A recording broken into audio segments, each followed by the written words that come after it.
Good morning everybody. Welcome to Live at the Waterhole. My name is Kerry Dupree and I'll be joining you today as your host live at the Waterhole. We have started here at Wangi Safari Lodge over in Zimbabwe. Apparently there was a lion kill here last night.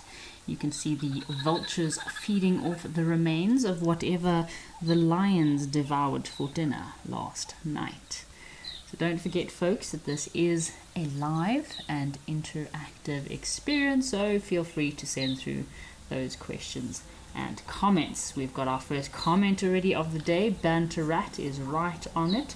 Happy Feline Friday from a very snowy England. Keep warm, Banter Rat. I believe it is quite cold in England at the moment, as well as in Germany. Ooh, lots of very cold, muggy weather around. We have a nice sunny day here in a very sunny South Africa. We've had lots of rainfall and there's been lots of flood warnings going out. I believe we might be in for a very wet and rainy weekend. So please bundle up. Make sure that you are ready for the rainy weather if it does arrive. If not, then enjoy the sunshine on a lovely weekend. Got some marabou stalks also around. I don't see much that is left by these lions. We do get rather large prides of lions here in Wangi National Park, so they might have finished off any of this carcass that would have been left behind. So these vultures and marabou stalks are just picking away at the leftovers. Safari Ems has sent through a comment. Good morning all. Thanks for joining, Safari Ems. We've also got Catherine joining us, saying hi Jared, Mika and Kerry. Thank you for joining us today. So, to give you a bit of an idea, folks, of the lions, or kind of the lion structure in this area. So the larger prides of lions that you would get in Wangi National Park area are further south from Wangi Safari Lodge. They're further, much deeper into the park, around the Hyde concession. That's where one of the biggest, I'd say the epicenter of the lion population here in Wangi National Park is based around the Hyde. That's where at certain times of the year when they get together, you can have this huge big pride that can be anything between 23 to 30 individuals of lions that all gather together. But of course they do also fragment and move around. But in this area there's a few males. I'd say at least 2 or 3 different coalitions of male lions that move through these areas. And again, this part of Wangi, we're at Wangi Safari Lodge, is just on the periphery of the national park. So the lions do come out of the park. There's a lot of this private concessions where we have camps as well as forestry land. Perfect areas for these lions to move around. Unfortunately, they do sometimes wander into the villages, the lions, get themselves into a little bit of trouble. But for now, this area in front of Wangi Safari Lodge is a very protected area for these lions to spend their day, and obviously made a kill. I wonder if they killed a zebra, maybe an impala. So our zoomies are just moving over to where the kill is. I thought the kill site could have been where those vulture were earlier, but maybe parts of the kill were moved around. This is a very high traffic predator area, so if the lions did make a kill in this area, it's a very busy area. I wouldn't be surprised if hyenas very quickly moved in and started pulling parts of the kill away from the lions. It's also a hotspot area for the wild dogs. So the Painted Dog Conservation Unit is not too far from Wangi Safari Lodge. I would say it is probably less than a 10-kilometer drive from Wangi Safari Lodge, and it's interesting that the wild dogs that have been released in this area actually spend a lot of time coming back to the rehab sanctuary where they obviously were rehabbed at some time. So just having a scan through the grass here to see where the rest of this kill is. Got some more comments. Roan is also joining us. Is it biggest to smallest when it comes to the eating order? So Roan, yes, not just with predators. Obviously lions would have priority or higher pecking order when they make a kill. But I mean, as I mentioned, in this area I wouldn't expect to see very big prides. You have a lot of territorial males that move through this area, often vocalizing, marking their territory. But it would probably be, if it wasn't one or two big male lions that made a kill in this area, there could be a few lionesses moving through. Oh, this vulture could be sitting on part of the kill here. So if the lions get outnumbered, there we go. Have a look, you can see a bit of exposed rib cage. Does look quite big. I would guess it might be one of the zebra. I'm looking just to the left and I think might see some stripes. How cool is this? What a great way to start live at the waterhole here on this very sunny Friday morning. So yeah, if there's lions in this area, if it's only a few lions, they could be chased off of their kill by hyena. We do have a very healthy population of hyena in Wangi National Park as well. I wouldn't say as healthy as that of the Masai Mara, but if there's enough hyena, they could possibly chase the lions off of their kill. And then when it comes to the birds, there is also a pecking order amongst the vultures or scavengers. Obviously, the larger vultures, like your white-backed vultures and Cape vultures, will get a lot more priority when it comes to feeding. Your smaller vultures, like your hooded vultures, and maybe even we've had rare sightings of an Egyptian vulture here in Wangi National Park. They'll have to wait on the outskirts for their turn. Your lappet-faced vultures were also very famously known for fighting their way into kills, chasing all other vulture species away. And the marabou storks will also patiently wait on the periphery, and when they get a chance, they've got those very long legs of theirs, so it's easy for them to get access there into the kill and steal food away from the smaller vultures. So definitely, Rowan, there is a pecking order in the animal kingdom when it comes to feeding at a carcass. So let's head across to Tau, see what else is happening out there.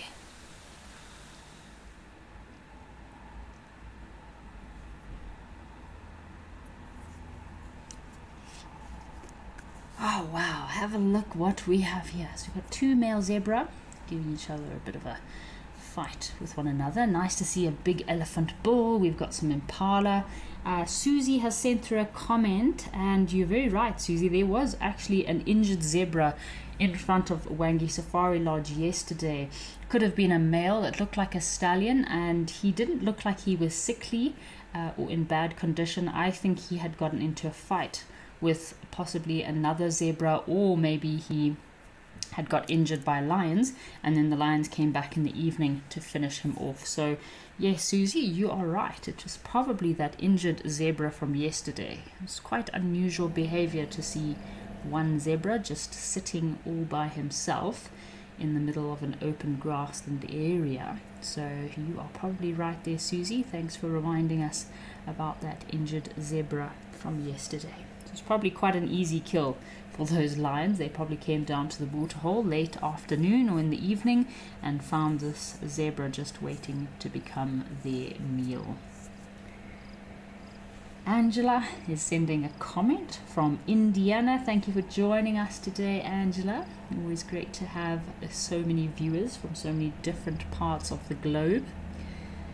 We've also got a lovely waterbuck, female waterbuck here that looks like she's enjoying the sunshine. Our elephant is now having a splash, cooling himself down. We had a day filled with elephants yesterday.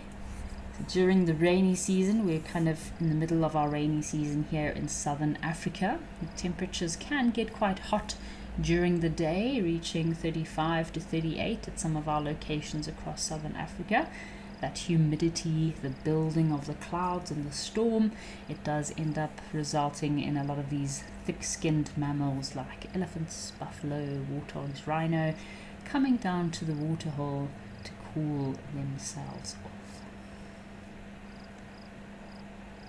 Look at this big boy. It's very impressive. I haven't seen any elephants. I think this is probably the first elephant we've seen at Tau this week.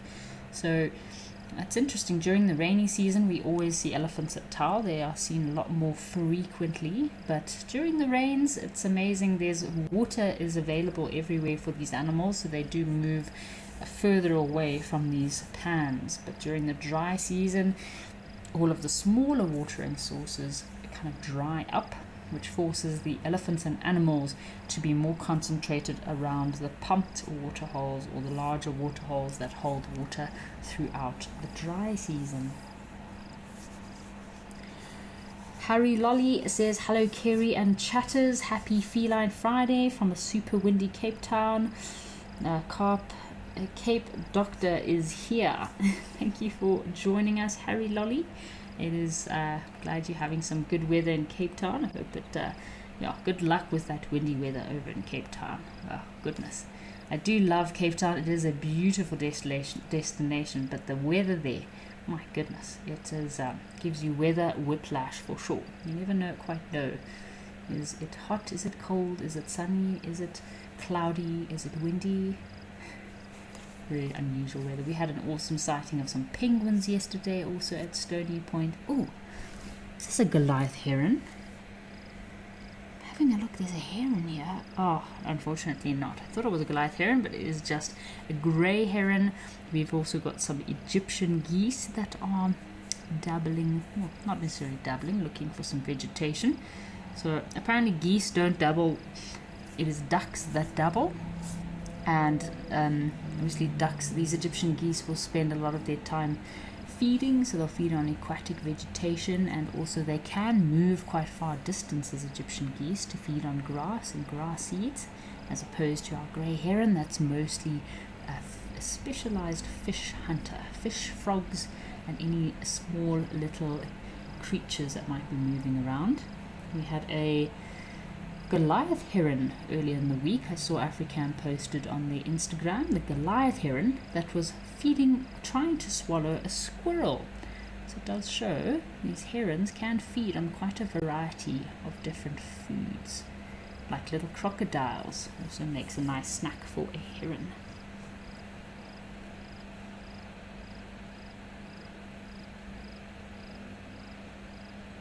So we've got an update from Wangi from about our kill that was in Wangi. Apparently there were no hyenas that came by, just some lionesses on the kill. Wow, that is pretty exciting to have some lionesses in the area.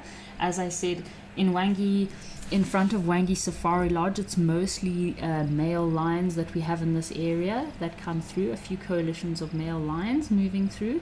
So it's very exciting to hear about lionesses moving into this area. I feel like they don't come into this area as frequently as the male lions, so very exciting to hear that news. Thanks to our Zoomy for the update on the kill that was at Wangi Safari Lodge. Ruby is asking a question about elephants. Ruby wants to know, do elephants trumpet less and move quietly to save energy in drought? Ruby, yes, possibly, especially the older, bigger bulls. I feel like in drought season, when there's not so much food and water around, elephants will be a bit more conservative about conserving their energy. Like the young bulls, they will always be young bulls, as young boys are young boys, and they'll fight and waste their energy on nonsensical things. But the bigger elephant bulls and elephant cows, older elephant cows, they are very mature and know that during this dry season it is so crucial to conserve every little bit of energy because you don't know when they'll next find food, and food availability is very scarce. So conserving energy is so important during the dry season, not just for elephants but for all creatures as well as birds. Ethan is asking a question: how far elephant herds travel to find water? Alright folks, let's head across to Campus Bay, see what other birds are out and about today.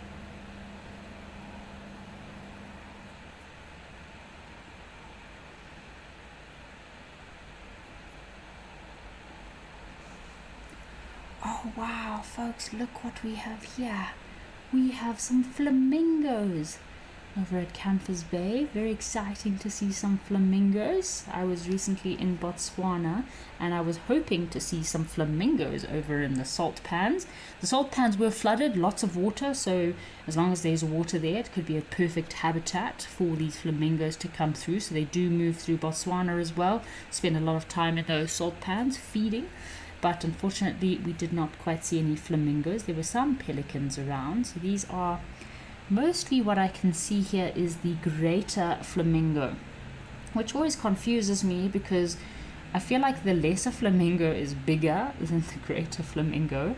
So the difference between the two is obviously size. The lesser flamingo is larger, has a more broad, thick and brightly colored bill. That's the lesser flamingo. The greater flamingo is more plain white with a little bit of pink, that kind of crimson pinkish color, and his bill is not as large and prominent. Have a look at these guys. Aren't they so beautiful? And depending on where these flamingos have been feeding, that will determine the color of their feathers. So if they've been feeding on your shellfish that's closer to the ocean, because of that bright pink color of the shellfish that they feed on, that crimson color in their feathers really comes out a lot more prominently, as opposed to feeding on fresh water fish or freshwater shellfish that doesn't necessarily have a bright pink color. We've got some questions that I'm just going to catch up on here while we're watching this incredible bird display. Ethan asked how far elephants can travel from water during droughts. And Ethan, so big elephant bulls don't necessarily need to drink every day, so they can travel up to even 100 kilometers, so 50 to 100 or even over 100 kilometers to find water. But the breeding herds that have small baby elephants need to drink at least once a day. We've also got another question from Munchie, is asking about how much elephants can drink per day.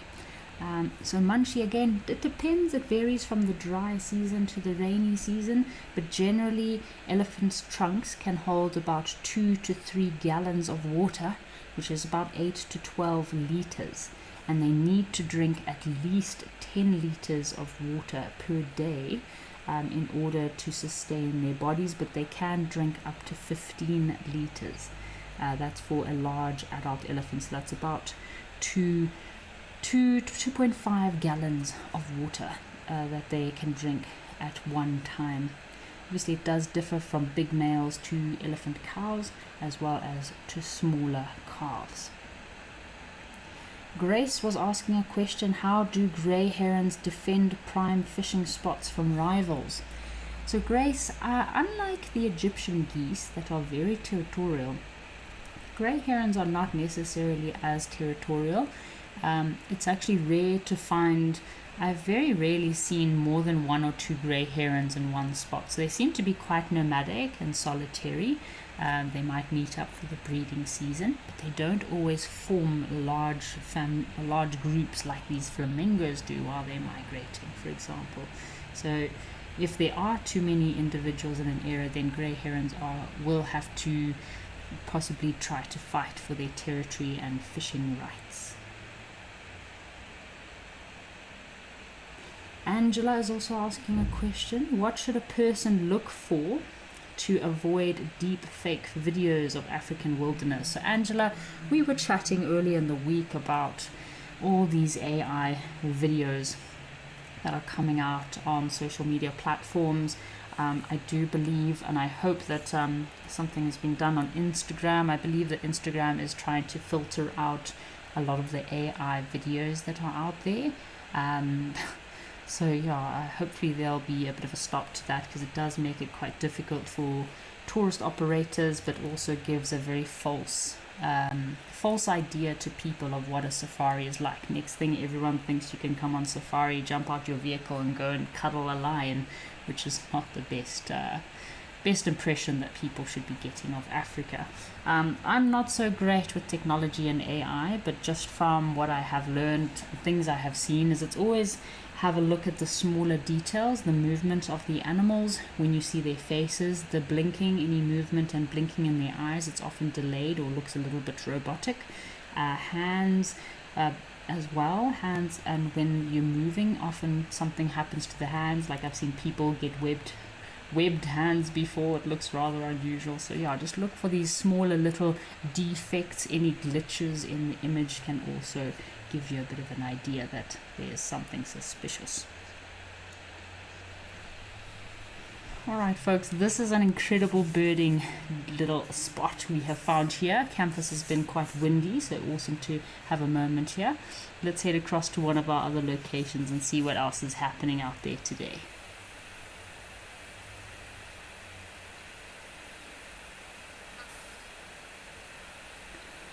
Oh, look what we have here.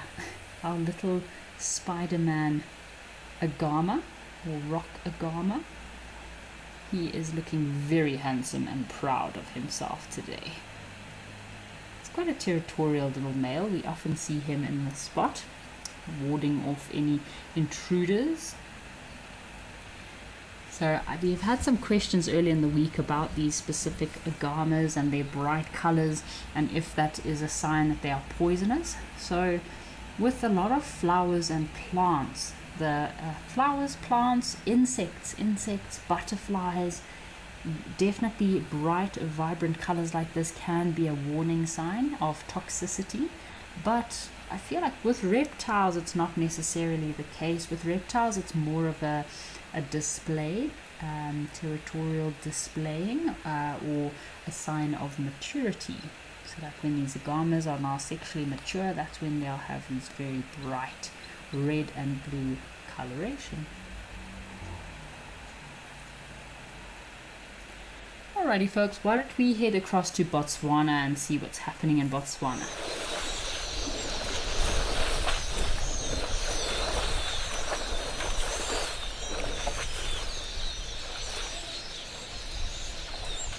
Oh wow, have a look here folks. The Kalahari salt pans of Botswana.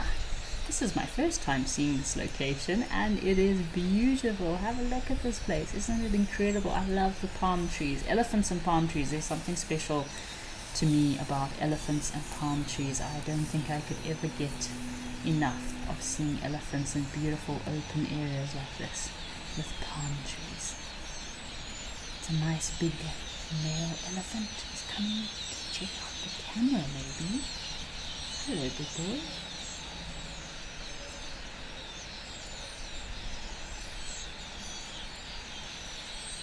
We have one question from Oliver. Oliver was asking about our agama. Do agama lizards thrive in city sunning on walls and roofs? So Oliver, yes. So agama lizards, well not just agamas. Oh, sorry, we've got some action here. Oh my goodness. So we've either got two mating individuals here, or it could be a younger male trying to take over this bigger male's territory. The females are quite a drab brown color, so I think that this is actually a young male and they are fighting. Look at this guy. Oh, and off he went. The intruder disappeared off to the right of the screen. Whoa, how exciting is that? A little lizard fight.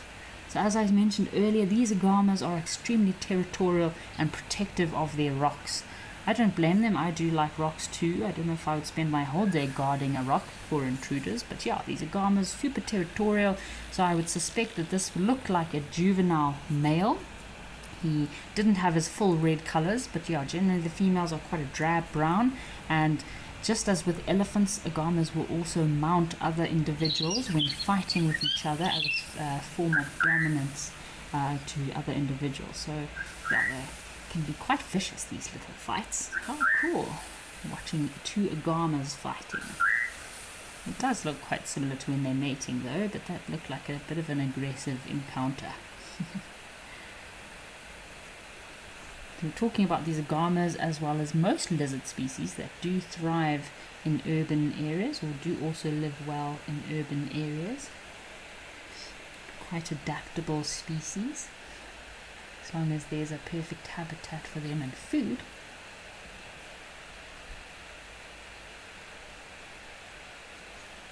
Alright, we just wanted to catch this action quickly, so let's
Wow, that's amazing, everybody.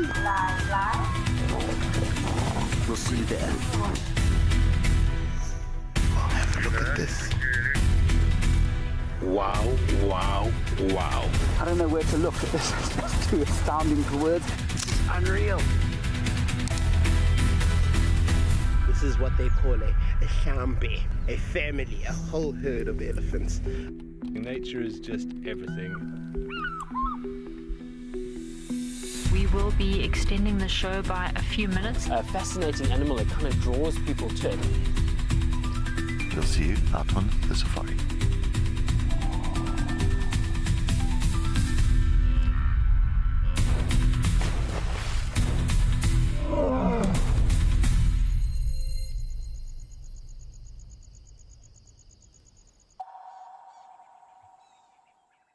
It's not always the best indicator to look at the temporal glands. I mean, if it's excreting a lot of liquid, then possibly yes. But sometimes elephants, even on a hot day, even elephant cows, as well as young ones. I've seen a young little baby elephant. They were drinking at a waterhole and the wind changed, and I think must have been a smell of a predator or some lions that got picked up by the herd, and the rest of the herd started trumpeting and moving around, and this little elephant all of a sudden started baby elephant started excreting liquid from his temporal glands. So they do also excrete that liquid when, not just when they're hot, but also if they are stressed as well. Wow, what a lovely view. Such a beautiful big elephant ball.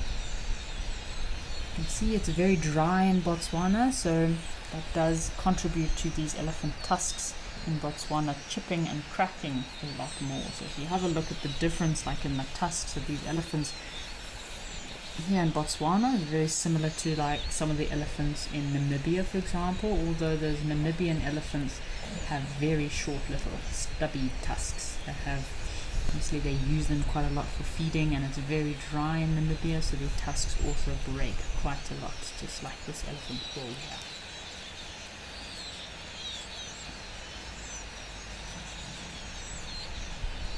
See this palm tree that has fallen down here. So these are the one of the wild date palms, or ilala palms, and the elephants love to feed on fruit from these palm trees. So they'll often lift up their trunk and push against the tree in order to rattle some of the fruit down. They look like giant grapes, or like a giant bunch of grapes hanging up in these palm trees. When the fruits are ready, they're normally bright green, and then they become brown when they're ready, and the elephants love feeding on these fruits from the palms. And actually this particular tree needs the seed, needs to go through an elephant's digestive system in order to propagate. Got a very hard outer shell.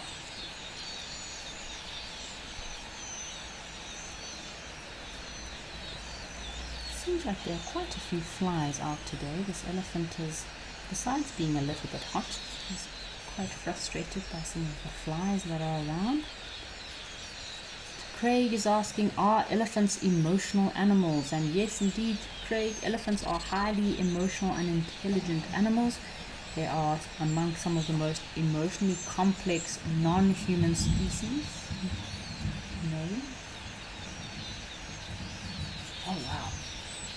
There is some thunder rumbling in the distance. I think we are possibly going to have a massive storm just now in Johannesburg. Oof. Hold on to your socks, people. The rain is coming again.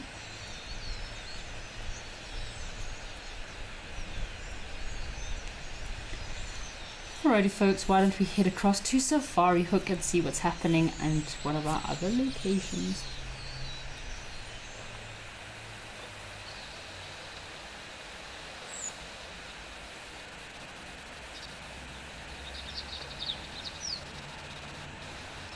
So speaking about Namibia, nice to come in and see what's happening here at Safari Hook.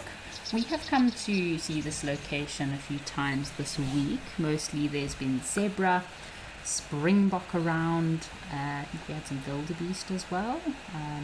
But yeah, always great to see some zebra. Shame there's one zebra with a missing stompy tail there. Could have come off while fighting with another individual. They do often get into quite vicious fights, or often if they are being chased by a predator, then they might lose a part of their tail. We've got a question here from Maya. Maya says, does Botswana have the biggest elephant population on Earth? So Maya, yes, Botswana is famously known for having one of the largest populations of elephants in Africa. It does hold by far the largest elephant population, which can get up to between 100 to 130,000 elephants that do roam those beautiful open plains. The number of elephants does make Botswana a refuge for elephants compared with other African countries. But a lot of the elephants in Botswana are also shared with elephants in Zimbabwe. So we were in Wangi National Park where we started earlier today, and a lot of the elephants in Wangi National Park at the moment, because of the rainy season, have moved into areas in Botswana. So a huge population of those elephants in Botswana come from Zimbabwe, but also Zambia. They cross the river and come in from Zambia as well.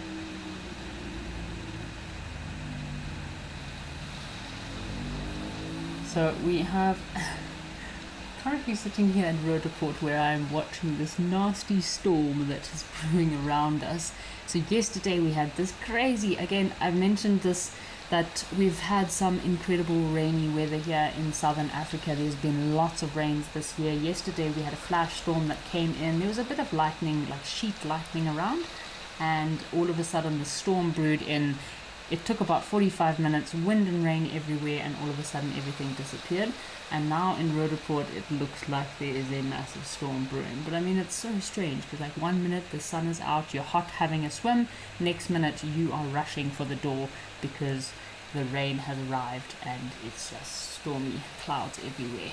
Definitely whirlwind weather about. But looks like here in Safari Hook they've had a little bit of rain, I'd say some scattered showers. Nice to see a bit of green grass and some greenery popping out. Always a delight to see a different color, nice green color here in Namibia, because most of the year it is very, very dry in Namibia. I mean, I think in most areas of Namibia the average rainfall is about 120 to maybe maximum 200 mils of rain for the whole year. And I mean, I've experienced 360 mils of rain in the Congo in 48 hours, and that is double the amount of rain that Namibia, for example, receives in a whole year. And I've received that rain in 24 hours before while in the Congo. Isn't that incredible if you just think about the amount of rainfall that some locations receive compared to others? My goodness. Having a look, maybe some springbok will come down to join us at the waterhole, but always happy to sit and watch some zebbies.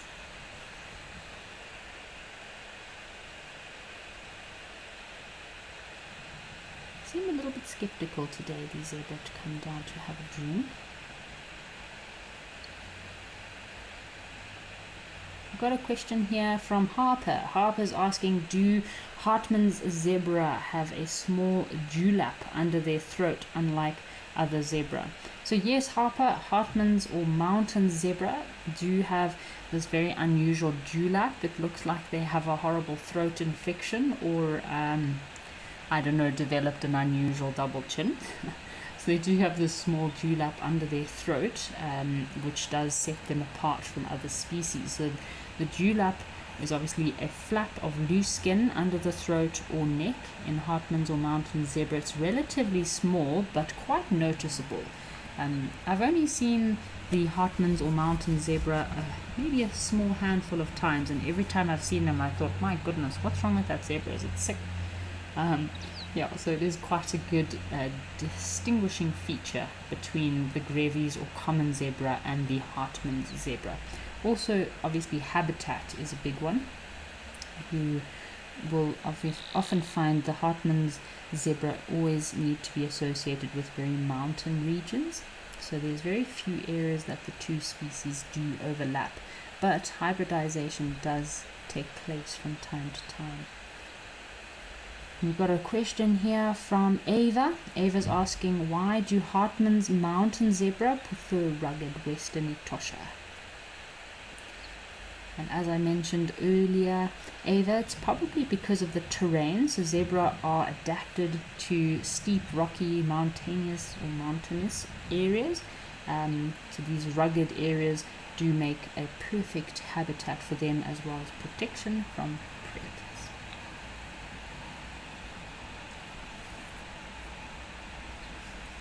Alrighty folks, let's head across to Victoria Falls over in Zimbabwe, see what else is happening out there today.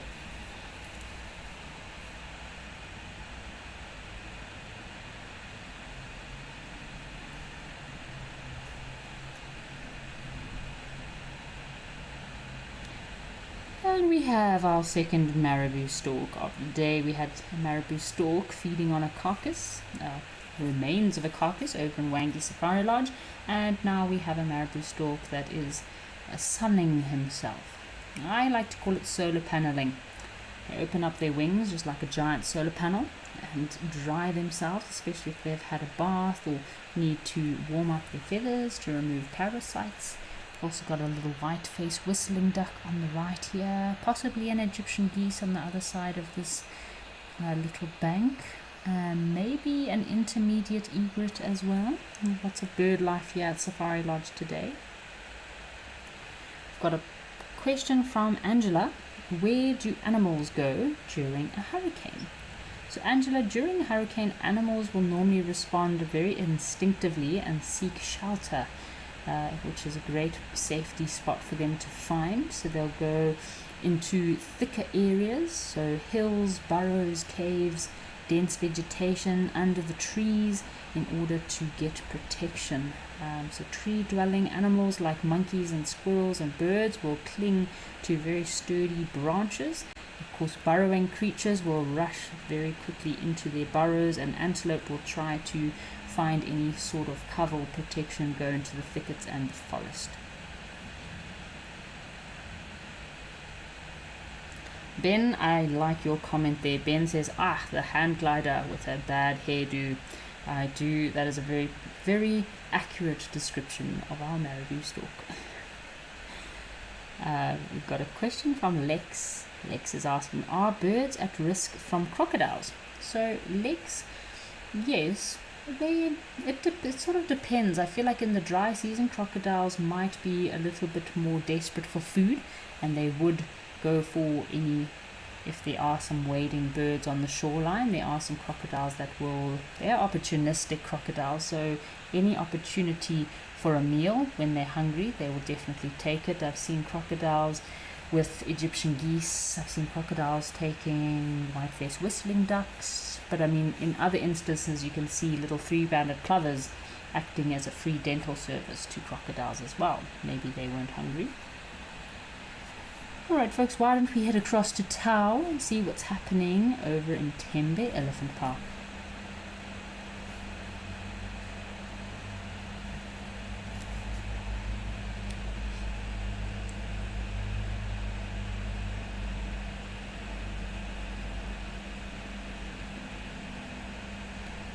Wow, look what we have here over at Tau in Madikwe Game Reserve. Some more elephants. I think today is a lucky elephant day.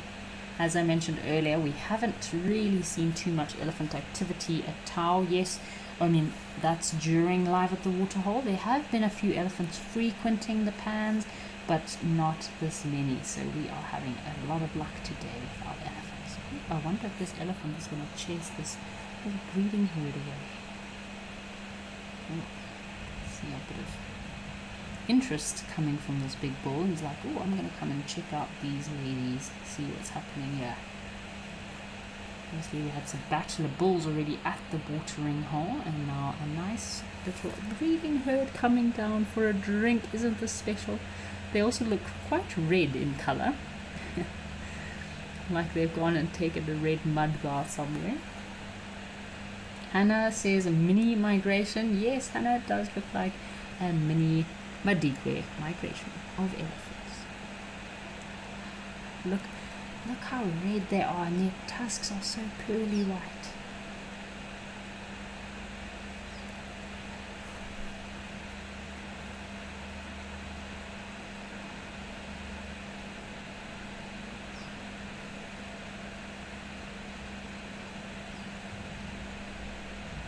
Of course, this elephant bull is coming to disturb the peace, make sure everyone is under control.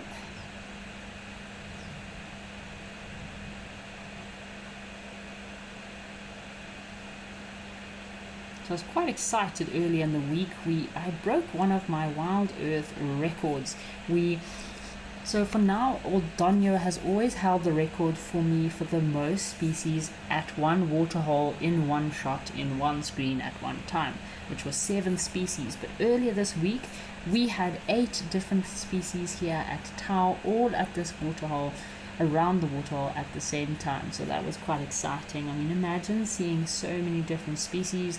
Wangi National Park is another place for me where, again, in one photo, I think I've got 5 or 6 different species: impala, zebra, kudu, giraffe, waterbuck, eland, I think baboons, all in one shot. So it's amazing how you have these little hotspot areas that are just thriving with wildlife.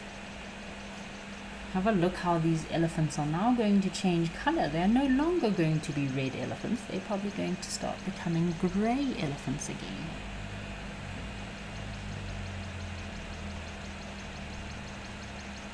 So Stephanie has sent through a comment. Wow, a road report. I was talking about this awful storm that is brewing outside my window at the moment. And Stephanie says, can I come and visit and bring coffee?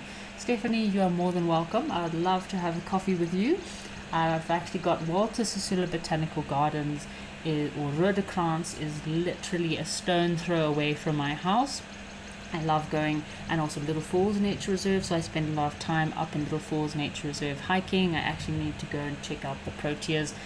Before my Christmas trip to Zimbabwe, I went up into Little Falls, but the proteas were not quite blooming yet. They were few blossoms had started, or few of the proteas had started opening, but they weren't quite in their full glory. So I need to go up into Little Falls, and of course the botanical gardens where you've got the black eagles nesting is very close by to my house. So I'd love to have a coffee if you want to have a coffee over in the botanical gardens. They've done an incredible job. They really are making an effort, those botanical gardens. If you've never been to the Little Falls botanical gardens, they are beautiful. Yeah, man, so pretty. They've got these lovely plaques, lots of information, lots of little write-ups, and the birding is spectacular. Oh, look at our zebra being very brave in the water.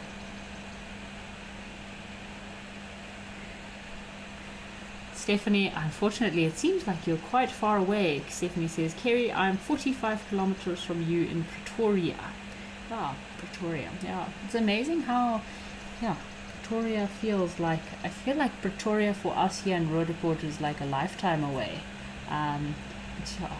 I hope that you have a nice little spot close to you, Stephanie, in Pretoria, that you can do some birding, go for some nice game viewing experiences. We are very close to basically on Gindik Potgieter Road.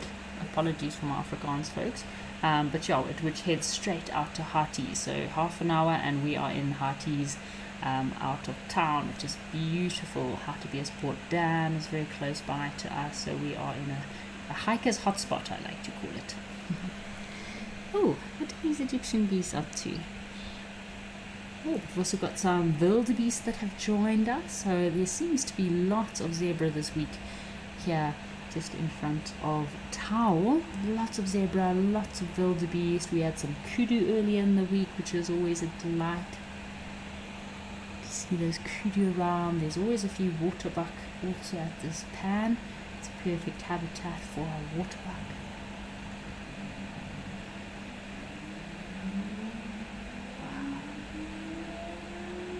Looks like this one wildebeest is missing his right horn.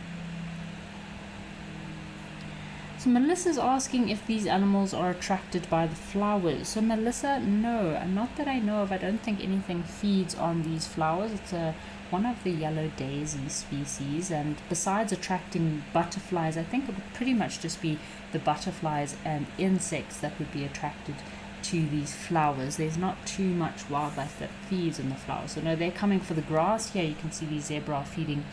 They're surprisingly feeding on the tips of this yellow thatching grass, which is not so great. It's interesting, we were chatting about horses and zebra earlier in the week and how similar their digestive systems are.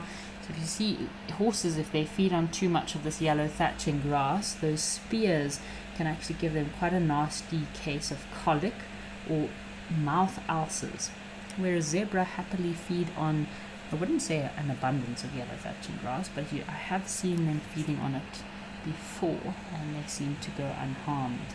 It's amazing how wild animals are so well adapted. Ooh, look at the zebra, he's got very unusual markings. It's a very black dappling on his shoulder there, quite interesting.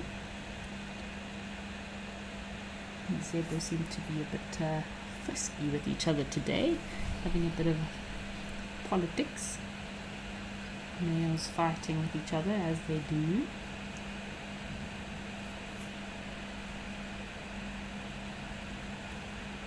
And there's a tiny little foal. Have a look at this little baby zebra here on the left. He looks like he's going to have a little bit of his morning tea, suckling from his mother.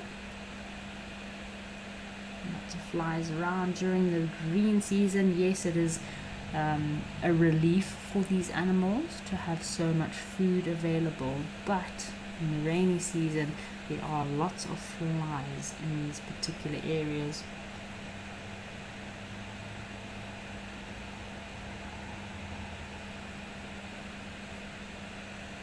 So I'd say there's a few different harems of zebra that have been with this waterhole. There's definitely way too many of them to be one harem, so probably 3 or 4 different harems that have all come together to graze and have a drink at the waterhole. Look at this youngster, he's still trying to suckle, I think, but he looks a bit too old to still be suckling.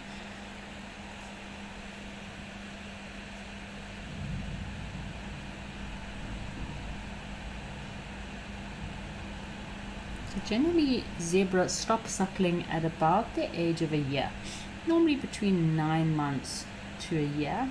It's the time that zebra will stop suckling, but it does depend on the species as well as environmental conditions. So for the first few months, the foals rely almost entirely on their mother's milk at the age of about 2 to 3 months, which I would say is the age of this little foal here.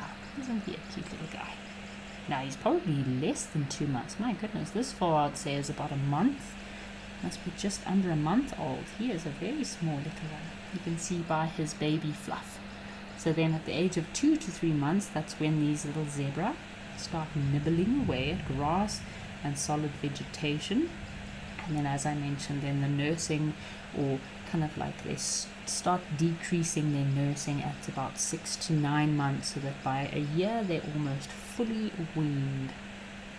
Oh, look at that little zebra. Isn't he just the cutest thing? So you'll see often these small zebra on their faces, they do have quite a lot of very dark patches. They're just growing into their adult colors, or getting their adult coat. So Ruby, you are correct. Ruby is asking, do zebra harems consist of one stallion and several mares with foals? So yes, Ruby, we mentioned earlier there's probably a few different harems of zebra in this area, and generally there'll be one male and he can have anything between 2 to 6 females. And the takeovers of the zebra can be quite nasty. So that's what we're suspecting happened to the zebra, the injured zebra that was at Wangi Safari Lodge that got taken out by the lions last night. We suspect that it could have been 2 males that were fighting with each other, and one male was quite badly injured. I don't think he was able to walk. I mean, they can break each other's legs. It's quite nasty.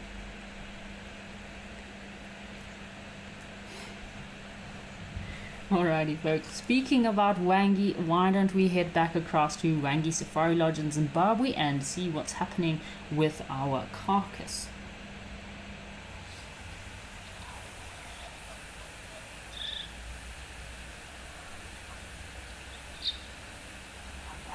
Whoa, it seems like there's a little bit of activity here at our carcass. So this was our zebra that unfortunately got taken out by the lions last night.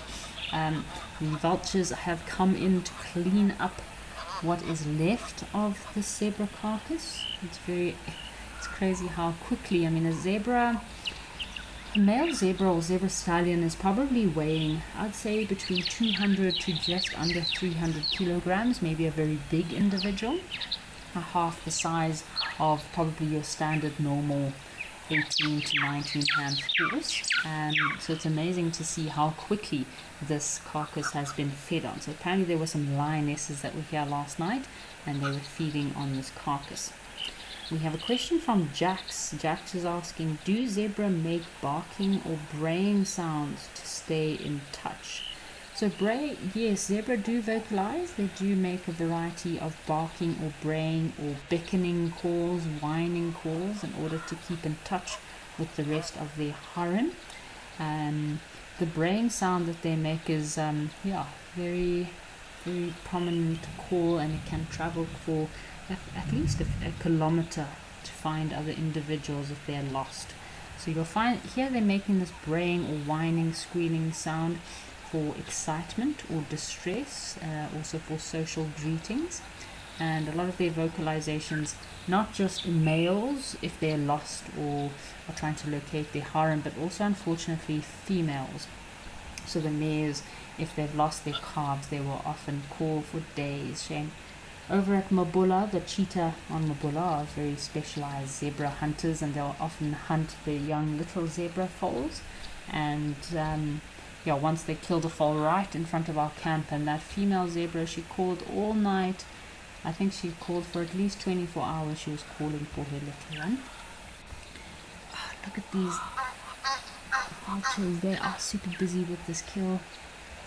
Such an important part of the ecosystem, these vultures. Little cleanup crew of the bush, removing any excess meat that might be left so that there's less parasites in the environment, reducing disease. Oh, there we go. You can see a little bit of the zebra skin there.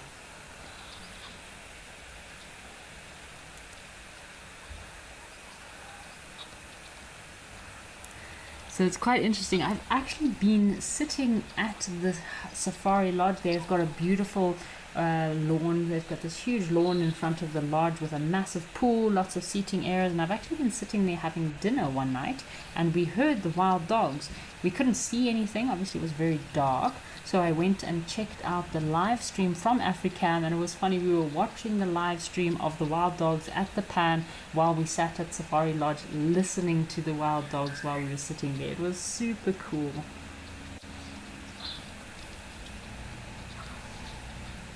So I've got a question from Iona, who's asking, my question is, when multiple species share the same space, do conflicts occur even among typically non-aggressive animals like elephants and zebra? Sorry, I got the name wrong here. Your name is Joanna. I hope I got that correct. So yes, a lot of conflict does occur when you have many species together in the same place. A good example of this is over in Otonio. So often at Otonio, at the waterhole, you'll have, as I mentioned, sometimes you can have 5 to 7 species all at the watering hole, desperate for a drink. And basically what will happen is elephant and zebra, I feel like, are the top of the, I wouldn't say food chain, but they're probably the more aggressive wild animals. Or bullies, and they'll often chase a lot of other species away. Species like your kudu, impala, warthogs, they'll often patiently wait by for their turn, giraffe even, to come down for a drink.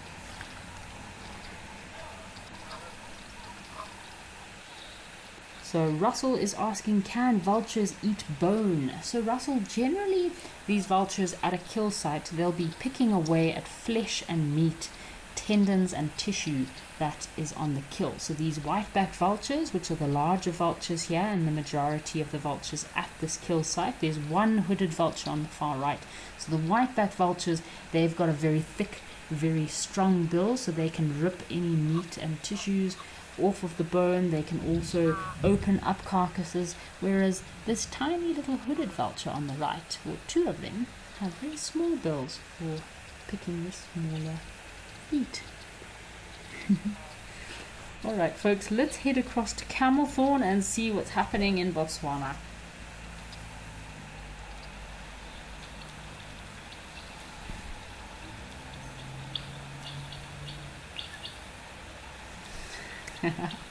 So look what we have here. We've got an impala herd with a very lucky male impala. Isn't it interesting? So again, the social structure of impalas, generally one male impala can have anything between 20 to 60 females. My goodness, that is a lot of ladies to look after. Imagine having 60 wives, 50 or 60 wives. My goodness, this poor guy. It's no wonder male impalas don't often. So a male impala that has his own herd, he'll probably have that herd and be in the prime of his life for maybe only 2 to 3 years, if that, before another younger and stronger male comes in and takes over. So they'll normally be quite vicious fights, and if this male then loses to the new intruder in the area, then his herd will be taken over and his reign as the male of that herd will come to an end.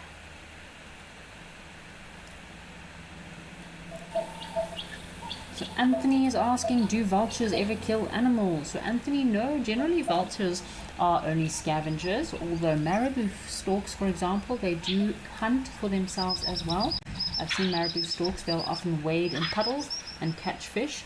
And Russell, just to add to your question about can vultures eat bone, so generally, Russell, at the kill sites, they don't feed on bone, they'll be feeding on leftover meat.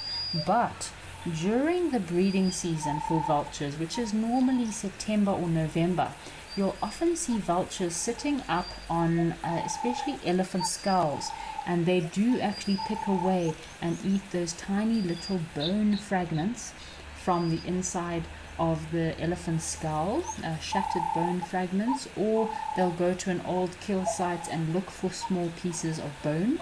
That's so that when they have their eggs, that they have enough calcium in their body. So obviously vultures, because they have so much feathers, they have a very high calcium demand. That's why they feed on these little pieces of calcium or bone, so that they can introduce calcium into their bodies. I think it's called osteophagia, and it's not just only practiced by vultures, but porcupines will also chew and gnaw on bones at a kill site, and vultures as well as giraffe. Oh, you can actually see giraffe sometimes standing with bones in their mouth chewing away. So if you're ever on a safari or a South Drive and you see a giraffe very awkwardly standing doing something with its mouth, just keep watching, because you might find out that that giraffe actually has a bone in his mouth that he's busy chewing on. Again, same with giraffe, they have super long necks, very high demand for lots of calcium to keep those bones of theirs strong. So they need to feed on as much calcium or bones as they can, so that they have calcium in their systems. Unlike us, if we need more calcium, just go to the pharmacy and buy calcium tablets, or buy minerals, rehydrate, have a bit of extra salt in your food. Animals don't have this luxury, so they have to get all of their nutrients and all of their requirements come from the bush and from natural places, which probably we should be doing the same thing too. Anything from a natural source is a clean source of minerals, especially if it's from the bush.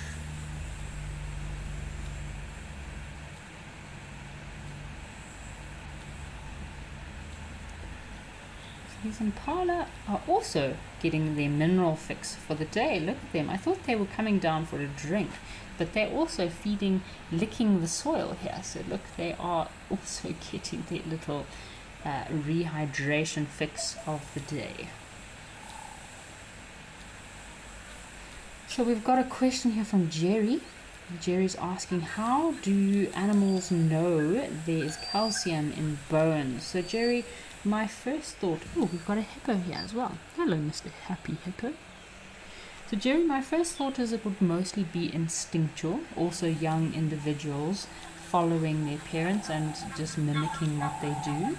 But it's also a biological and chemical sense rather than a conscience or knowledge. So animals including zebra, elephants, as we can see here with our impala, most herbivores, know to eat bones or mineral soil because of instinct and psychological cues. So very good way for these animals to know that is what they need. They need these minerals, these phosphorus, in order to have strong and healthy bones.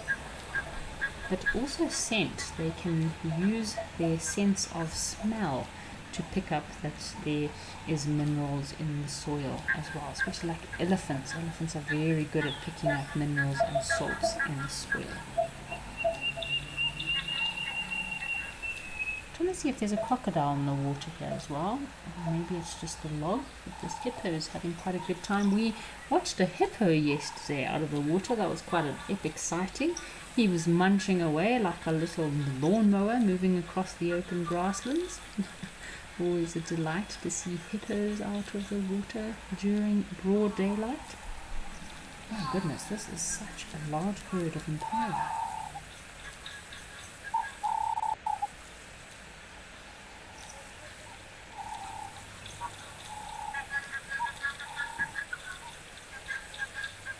Should have lots of tiny little baby impala in this herd at the moment. This is their calving season. Normally they'll drop their lambs early between November to December once the rains have started. And the reason these antelope have their calves during the rainy season is because of the abundance of food. There's so much food available.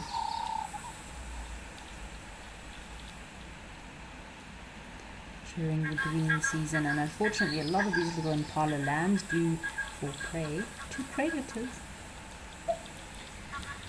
Alright folks, why don't we head across to Founders and see what else is happening over in South Africa.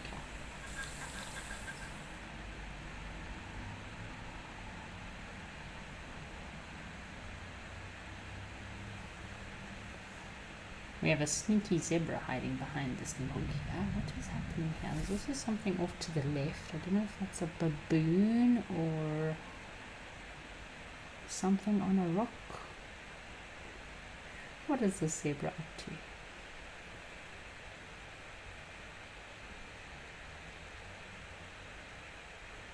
Got a comment here. Ah, okay. I was wondering, what is this little thing? It's an Egyptian goose sitting on the rock here. I thought maybe it could be a small baboon or something with its fluff blowing in the wind. I've got a comment from Banter Rat. Banter Rat says 60 wives, that's a lot of Christmas presents.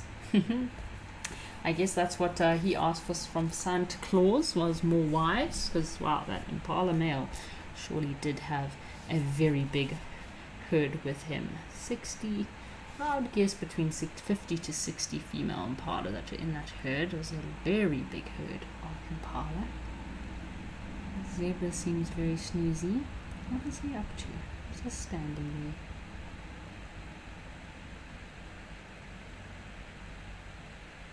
there. Our Egyptian goose is probably grooming himself, giving himself a nice clean for the morning. Ah, there we go. You can see a bit of the silhouette of the very prominent dark brown ring around his eye.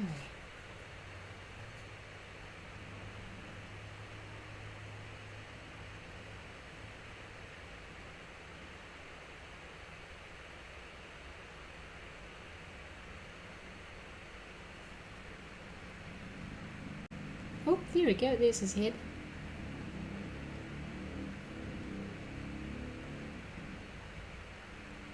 So he is not alone, he does have some friends. Zebra are just my favorite of all animals. I just love how special and unique each and every single one of them are. And there's our Egyptian geese. Hello. These look like the juveniles. They're not quite in their full plumage just yet. So Fiona has sent through a comment. Healthy looking zebra, impressive manes. Yes, Fiona, those were very healthy looking zebra, and that male did have a rather impressive mane. You can see their tails are very important to the zebra. Perfect little swishing fly swatters. So I do feel sorry for all those zebra out there that have lost their tails. It makes it quite difficult for them to get rid of all the insects and flies. So often they'll use other zebra, they'll stand head to toe with another zebra and use the other zebra's tail to swish the flies out of their face. Poor things. I feel like they need to get some sort of bionic little zebra tail adapter or extension that you can clip onto those little stubs of theirs so that they can have tails.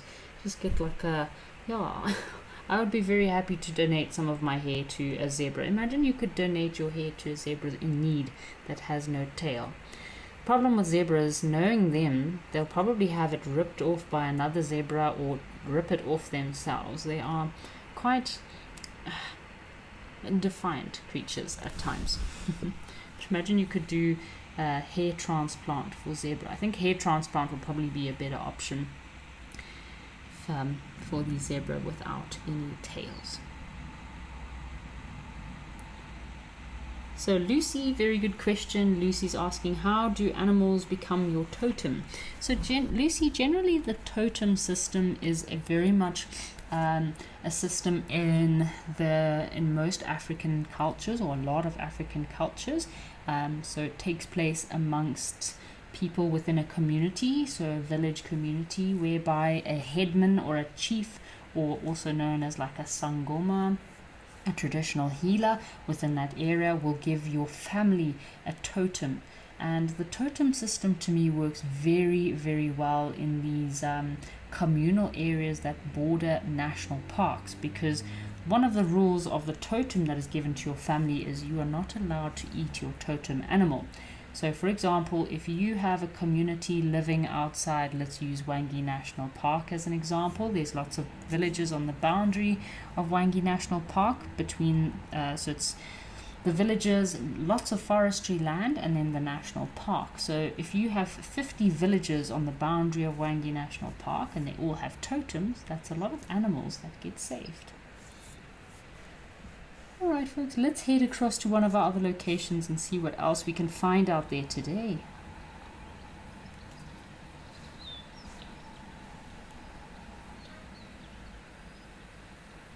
Oh, so we're back here in Safari Hook, and looks like we've got some waterbuck having a fight. And today has been like Fight Club all around. First we had our lizards, or our gamas, over in Serengeti at war, battling it out. Now we've got these two males having a bit of a tug of war.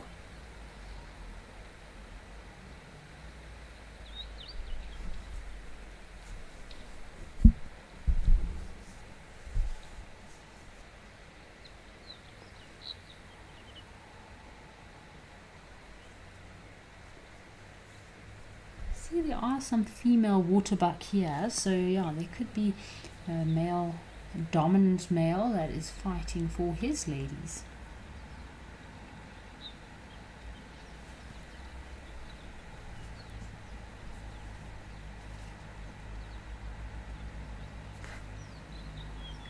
There probably has been a victor here, so whoever's the submissive male will be the one that moves off first, leaving the dominant male. Wild Earth Travel has a green season special just for South Africans. Explore Botswana's Okavango, a remarkable mosaic of delta and savanna teeming with wildlife. Stay in elegant, luxurious tented camps deeply connected to the wilderness. Discover the Okavango on exciting game drives and tranquil boat journeys. Share stories beneath the stars, remembering what it means to safari through Africa's wild south. Wild Earth Travel. We're waiting for your call. At Wild Earth, we believe every story has the power to create change. That's why we've launched the Wild Earth Impact Foundation, a non-profit dedicated to conservation and social impact. By showcasing conservation stories, we can change lives, protect nature, and empower communities. We have partnered with Empowers Africa to accept tax-deductible donations from US donors. Your donation will help fund critical programs that support our mission. Join us and be part of the change.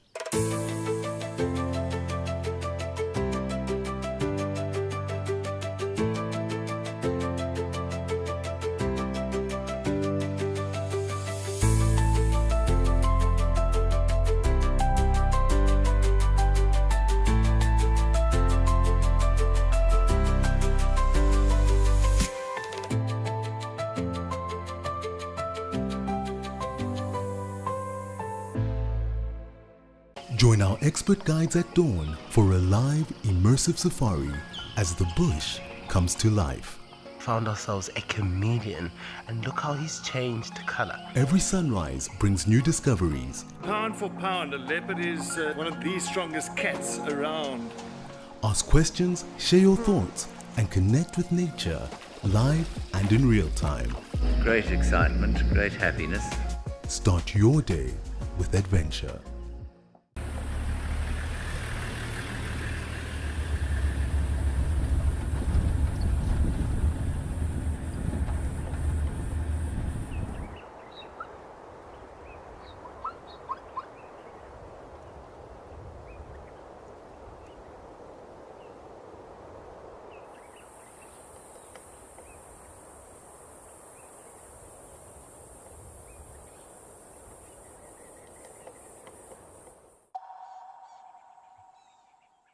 On that smaller grass. So zebra molars do erupt gradually throughout their life to compensate for constant wear in order to feed on this hard grass.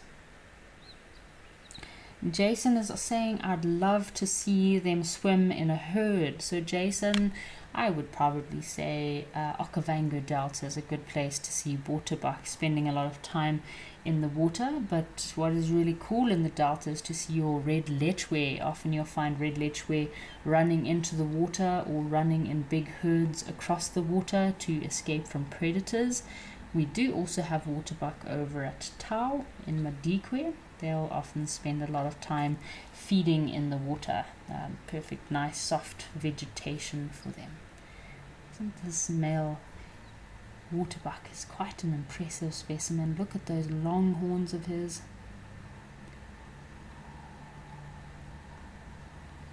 It's so lovely to see some grass here at Safari Hook. So a big male like this waterbuck can weigh between 190 to about 250 kilograms, and your smaller females will weigh between 140 to 210 kilograms. And at shoulder height they're measuring in also at about 120 to 140 centimeters at shoulder height. They do have that very prominent white ring around their bottom, as you can see here with the female waterbuck, which does help herd members identify each other, and can also be, in theory, they think that it's like a good follow me sign for when they're running away from predators.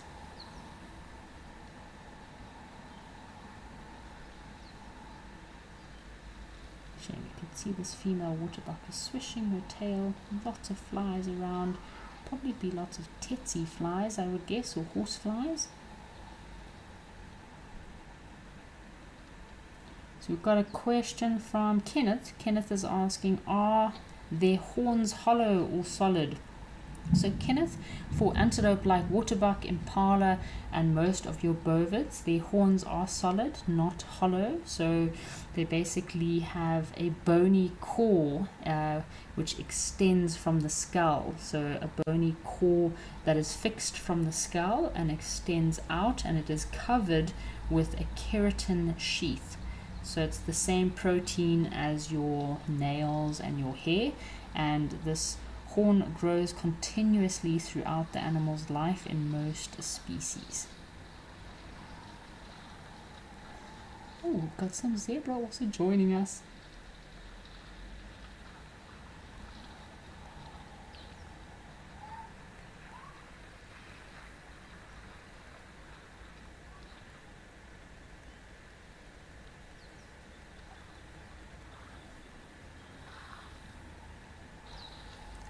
Zebra, huh?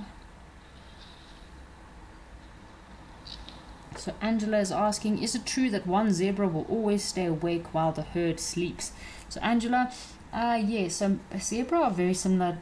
Again, it's amazing how similar zebra are to horses. Obviously, I've spent my whole life with horses. I probably could ride a horse before I could walk.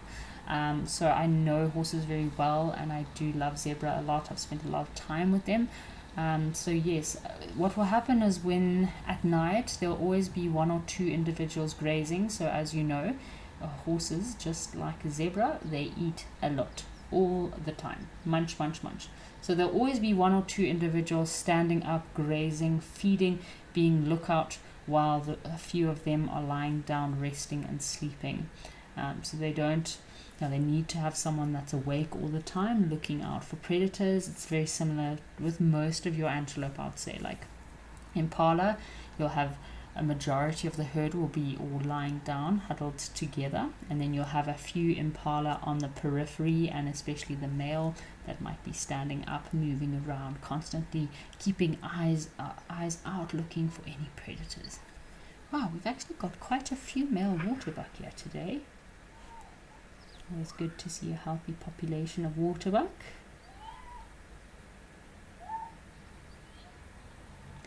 More zebra coming in for a drink. It looks like it is building up for quite a hot day over in Safari Hook.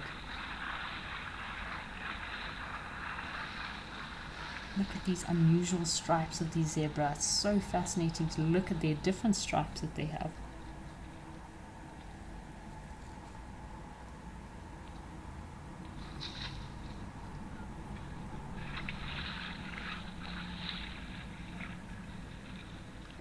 What I noticed was quite interesting with some of the zebra in Mabola, as you've got specific genes of some zebra there that have very dark under their chin, so very black, almost like there's one individual, yeah, kind of in the middle. He's still standing on the bank. I think it looks like he's quite a nice big stallion, and it looks like they've dunked the whole bottom part of their face in a tin of paint, so very black underneath.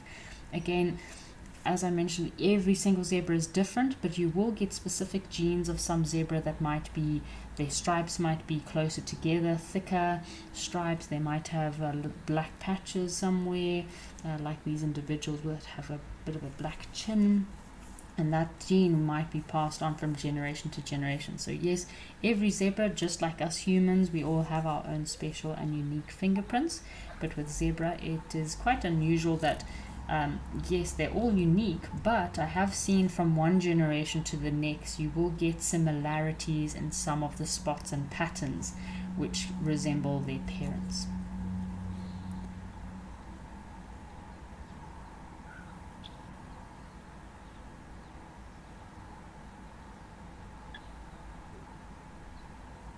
So you can see here, this waterhole, for example, there's a big, very pregnant female waterbuck, zebra here.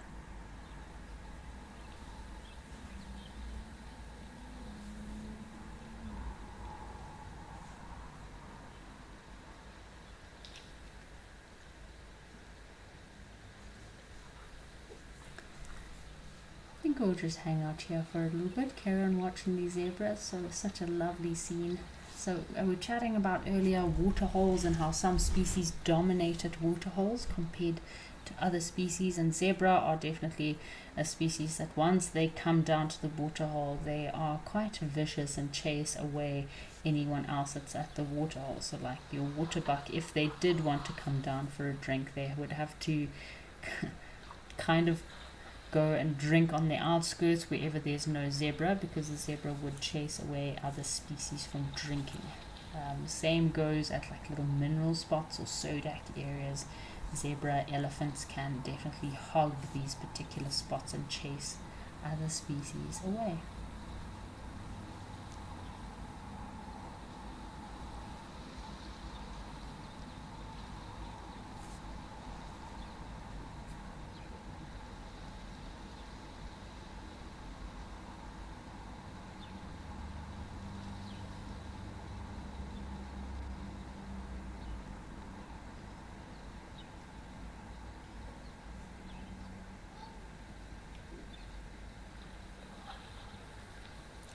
So Sir Charles is asking how much truth is in the fact that impala can have a deliberate abortion. Sir Charles, most animals can actually have abortions, have a forced abortion, and normally it's because of stress. So in very stressful situations, we were chatting yesterday about like elephants and moving elephants around to protect genes and genetics.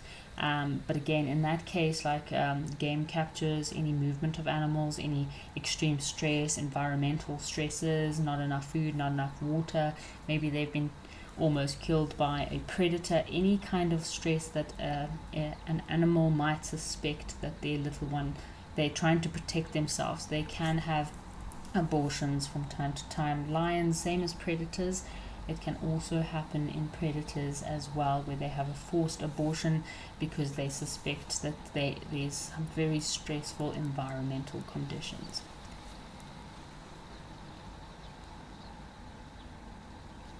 So Angela's asking a question. So it's difficult for predators to pick out just one zebra with their stripes that blend in together. And yes, Angela, you are correct. So that is why zebras have this black and white stripe formation. Most predators are colorblind. So when zebra, just like most animals or most prey species, if they feel threatened or have predators around, what they'll do is they'll actually all huddle together. And with zebras, by huddling together, their stripes kind of just intermingle and intermesh into each other, and it's difficult to separate or see one individual within a harem. So it's a great defense mechanism.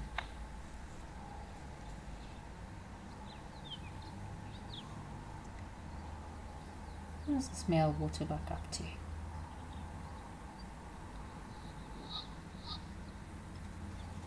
The waterbuck scientific name is quite an interesting one. I think it's one of the first mammal scientific names I learned. Cobus ellipsiprymnus. Kind of just rolls off the tongue, and they are in the same family as antelope, buffalo and goat, so they are in the Bovidae family. And we have several different species, or there's another subspecies. So this is the common waterbuck, and then up in East Africa we also get the Difasa waterbuck in Tanzania and Kenya. The Difasa waterbuck, or as well as, I think it's just mostly Tanzania and Kenya, and maybe into parts of Uganda. And the Difasa waterbuck has a much redder color, the coat color, and they don't have this prominent ring around their bottom. You always find these waterbuck near water or a source of water, marshes. That's their perfect habitat. They are excellent swimmers, so if they are concerned about predators, they will jump in the water. Alrighty folks, let's head across to Mwela, see what's happening in Botswana.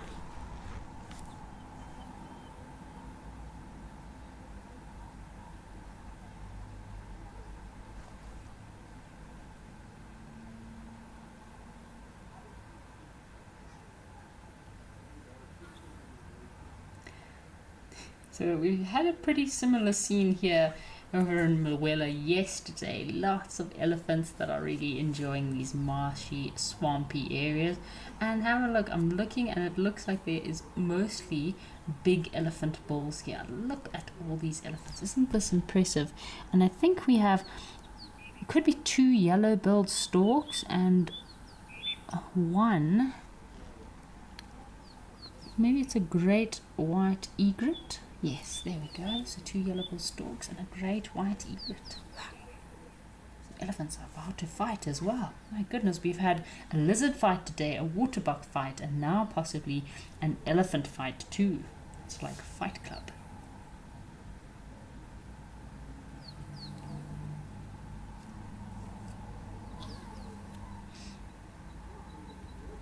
So again, when you have a collection of so many elephant bulls all in one place, of course you're going to have a little bit of a competition, a little bit of sizing each other up, some challenging between these bulls.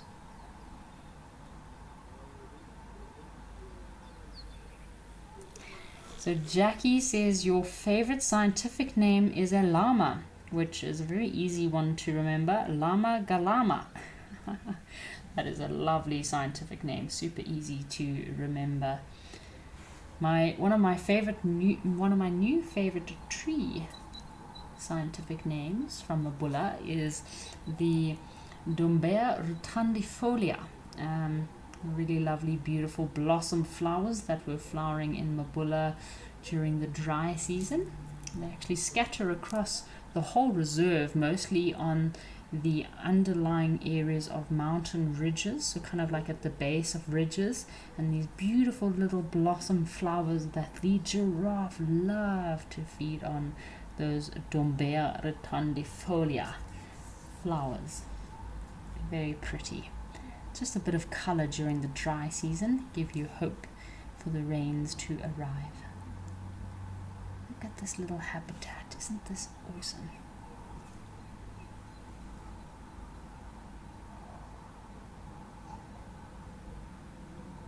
Perfect. I don't think these elephants need to go anywhere else. I mean, this is like an elephant heaven. There's water, there's mud, there's food, they have other companions to fight with. There's not much more an elephant needs. Oh, there's one elephant that seems to be playing with his trunk. It's like he got a dead trunk. Now he doesn't know what to do with it. Ooh.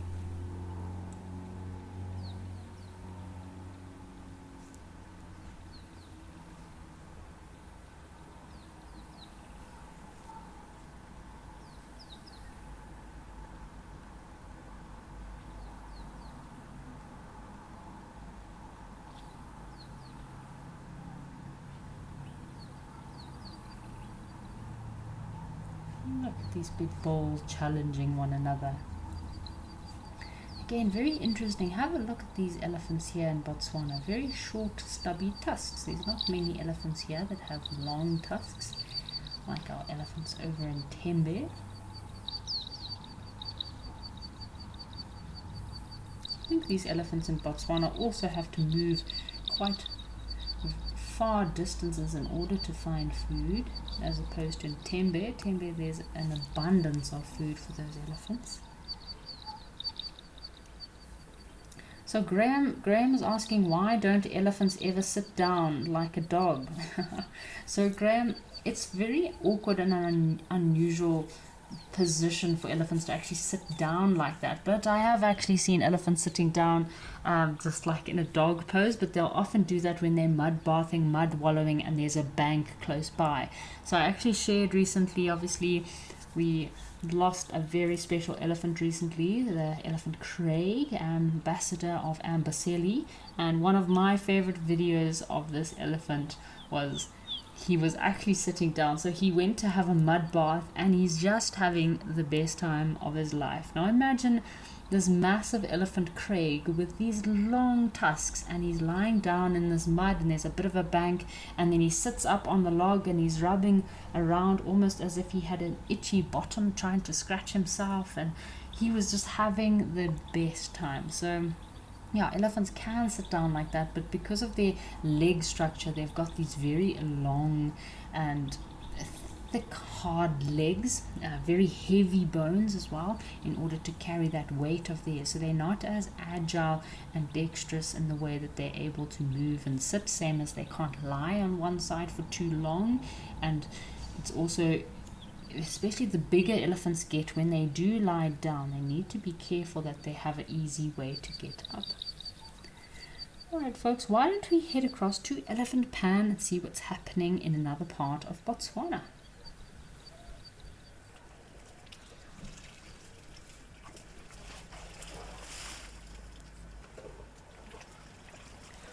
Wow, look at this view, isn't this special? There was a hippo here at Elephant Pan earlier in the week, so we'll keep an eye out. Maybe our hippo is still around. So beautiful to see these big breeding herds coming down to Elephant Pan here. I think it's a small breeding herd here. I think at least 2 females, and this is a sub-adult. Could be a male on the right here.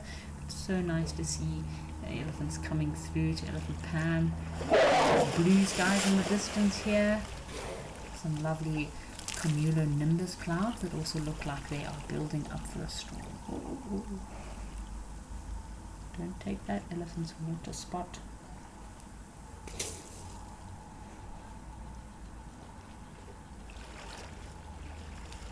Oh, these elephants are not happy with each other. A bit of a squabble between family members.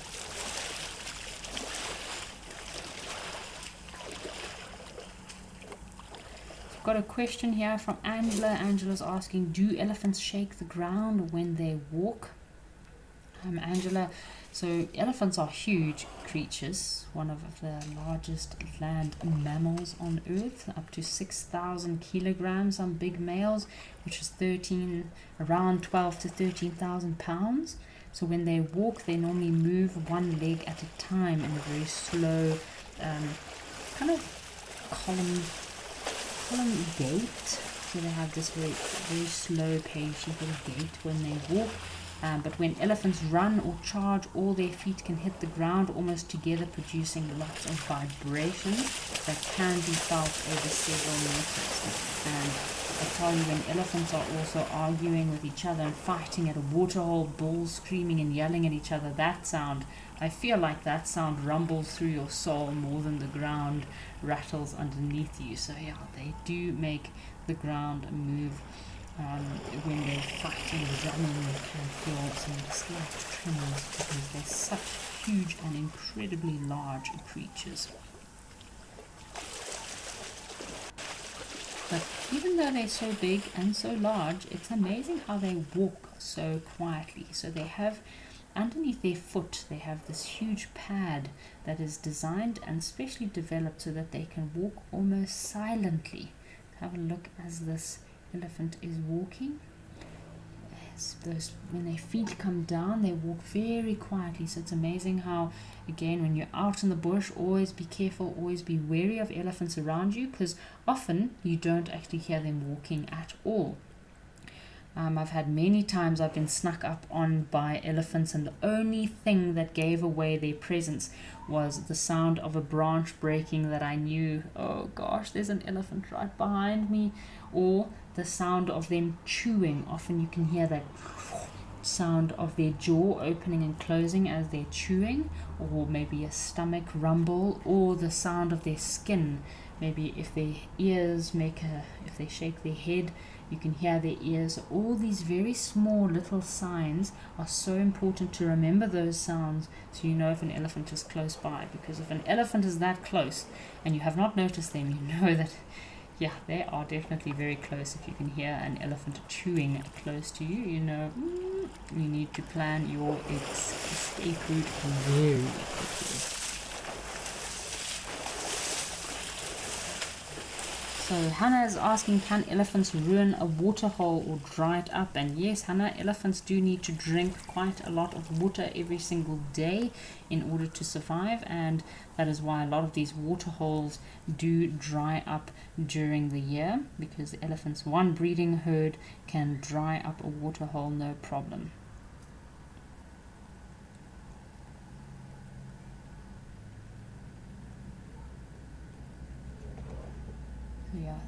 will often... Oh, what's happening there?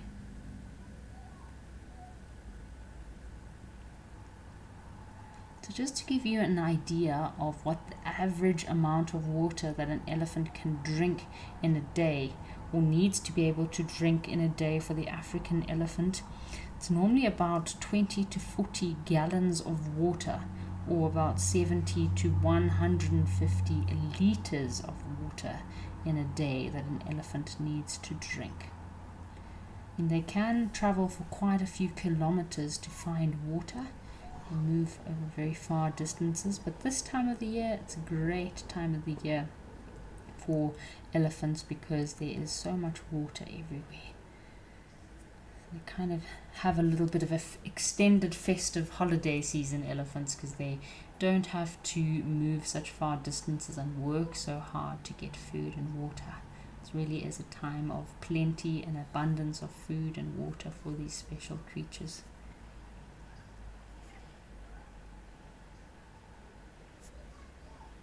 These elephants are heading off soon. Lovely mapanis. All the mapanis have their beautiful green leaves. I can just imagine that smell. Mapanis have a very prominent and distinct smell, especially when elephants are around. Elephants will often be breaking off leaves from the trees while walking down to the waterhole, giving you this very strong mopani smell. Again, another very good way to tell if there's elephants around. Sometimes you might smell them again before you see them, like big elephant balls if they're a must.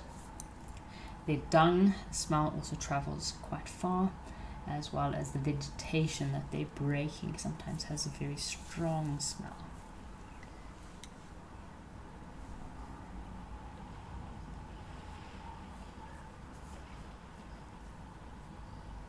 Such a special scene here, folks. I think we'll have a bit of a quiet moment for a bit and just listen and watch these elephants.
This is so special, just watching these elephants.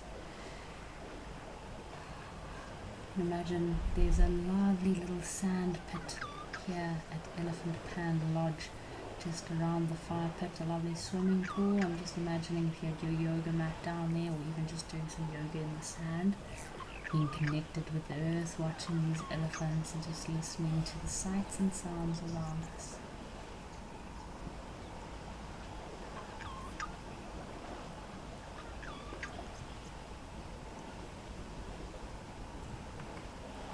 listening to some of these elephants trumpeting, moving, splashing in the water.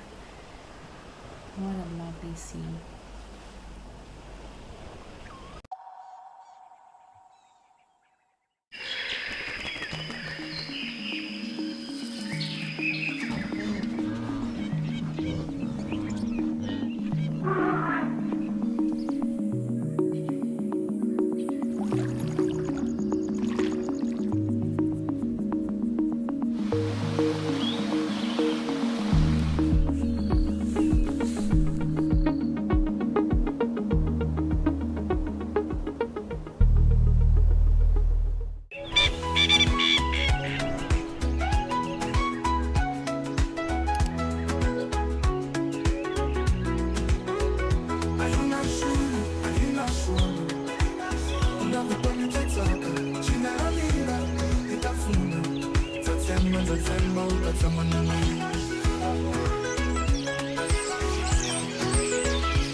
Best sighting I've presented, I found myself with wild dogs.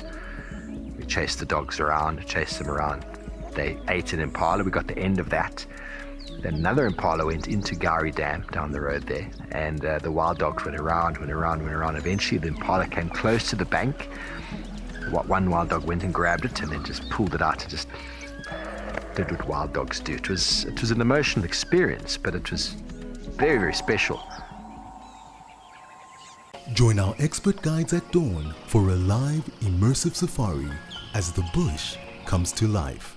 Found ourselves a chameleon, and look how he's changed color. Every sunrise brings new discoveries. Pound for pound, a leopard is one of the strongest cats around. Ask questions, share your thoughts, and connect with nature live and in real time. Great excitement, great happiness. Start your day with adventure. Safari, wine, and waterfalls. The ultimate African adventure. Sip South Africa's finest wines. Experience a world-class safari among Africa's iconic wildlife. And stand in front of Victoria Falls, one of the natural wonders of the world. All this can be yours with Wild Earth Travel, where Africa comes alive.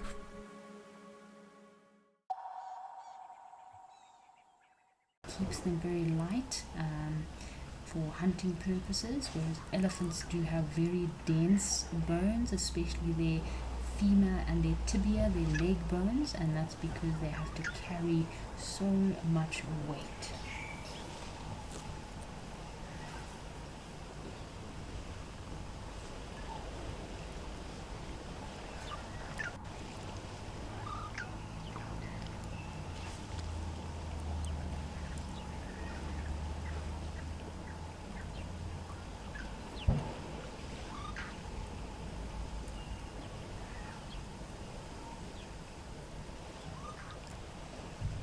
We were chatting earlier about vultures, how vultures will pick away at the tiny little bone fragments of a dead elephant, go and pick away at that skull. So elephants do also have very interesting and unique adaptation to their massive heads as well as their skulls.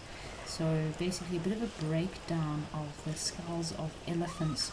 So they have a very dense and strong forms, that like a strong shell forms the outer layer of the skull, and then they have these spongy bones, so it's almost lattice-like. So in the interior of an elephant skull is lattice and very small little kind of channels, or it kind of looks honeycomb, and that is to reduce the weight of this massive skull. Alright folks, why don't we head across to Jack's Pan and check out our black-winged stilt and see how those eggs are.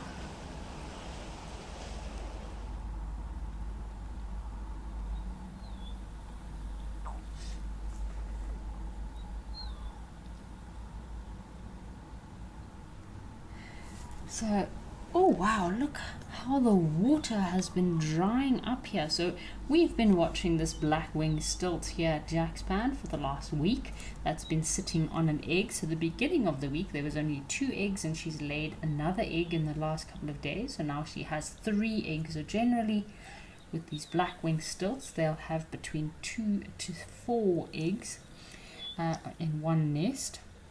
It'll be a nest on the ground, so they always nest on the ground like this, close to shallow water or in muddy flats, or maybe even a small island. They try to keep their nests in an elevated spot as well to prevent flooding. The nests generally have a shallow scraped depression in the top of the nest, surrounded by grasses, shells, mud, even at times pebbles. Here you can see a lot of rotten and decaying vegetation, and there can be quite a variety of different shapes that they make their nests. Normally the black-winged stilts, they'll nest in loose colonies, so it's like loose groups, or with individual pairs depending on the territory size. Hello little guys, so male and females will both take turns in order to incubate the nest. And it's amazing to see how quickly this water has been drying up around this nest. I hope that it still stays safe. It looks quite muddy, so hopefully that keeps away most of the predators. Look at those pink legs sticking out at the back here. So black-winged stilts, they don't have webbed feet, so they're not actually able to swim. They are waders, so they have very long legs for wading through these marshy, kind of swampy areas. But they can't necessarily swim, so either see them flying when they move from one area to another, or walking through these marshy areas. The incubation period for these birds is normally between 20 to 26 days is when they'll sit on the nest incubating their eggs before their little chicks hatch.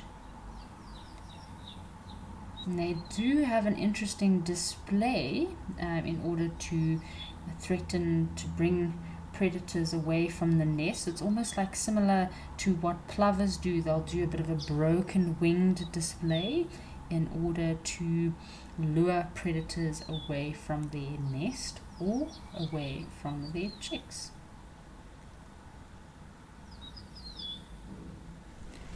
I know we might be thinking, is this really the best place for a nest? But what these black-winged stilts will do, so they'll choose open nest sites that have good visibility. As you can see, this nest does blend in quite well, and the eggs are also very well camouflaged into the materials around the nest, and they'll choose these open areas so that they don't have any surprise attacks by any predators.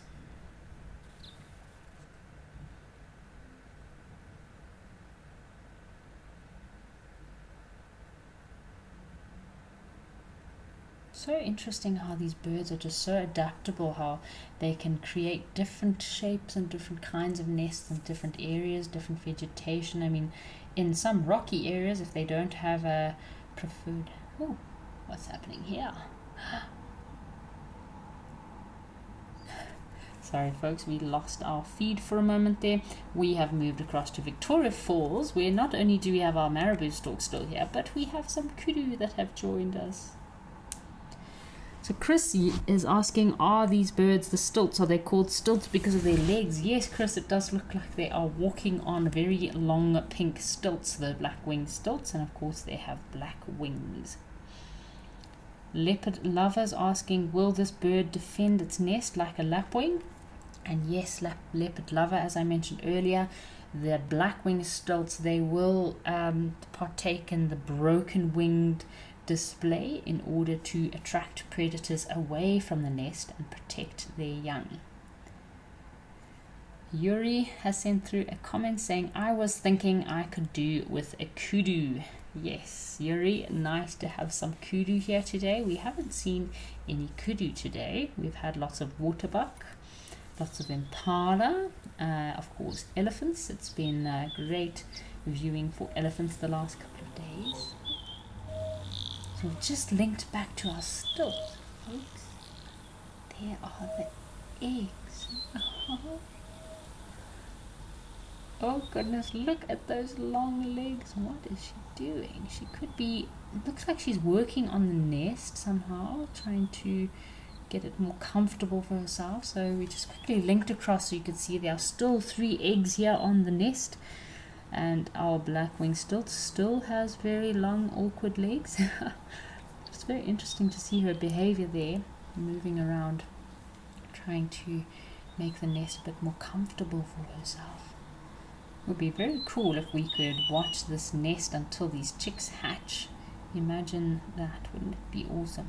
Seeing these, I've never seen tiny black-winged stilts before. I've seen sub-adults, which are not as pretty as the parents. They do take quite some time to reach their full adult colors, at least 2 to 4 months. Very long, sharp bill.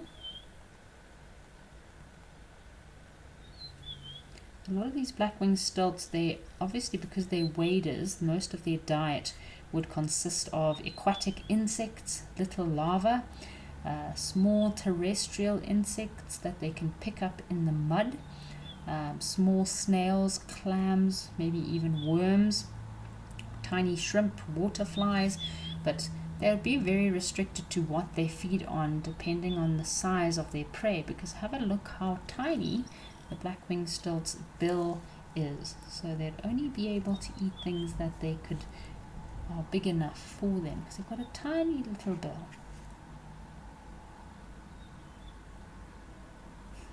Then, yes, this black-winged stilt does resemble a cricket with those very long, awkward legs. Yeah, shame they have these very long, awkward legs, but they are quite pretty, and when they fly, they do actually fly with their legs hanging down, so they look even more awkward. So often when these birds are feeding, they will forage in the shallow waters, normally about less than 10 centimeters deep, so those legs are very useful for them. They'll use those long legs in order to walk in these areas inaccessible to other species, and then their thin bills will be used to pick prey from the surface of the water or in the mud. They'll often feed in small groups, and that does help to distribute prey and make it easier for them to catch their prey. So they'll almost use the big group to disturb the prey. They also will feed on small seeds if food is not available, plant material. Such a beautiful little bird. Its nest is falling apart, but I feel like they do need to do a bit of work on this nest.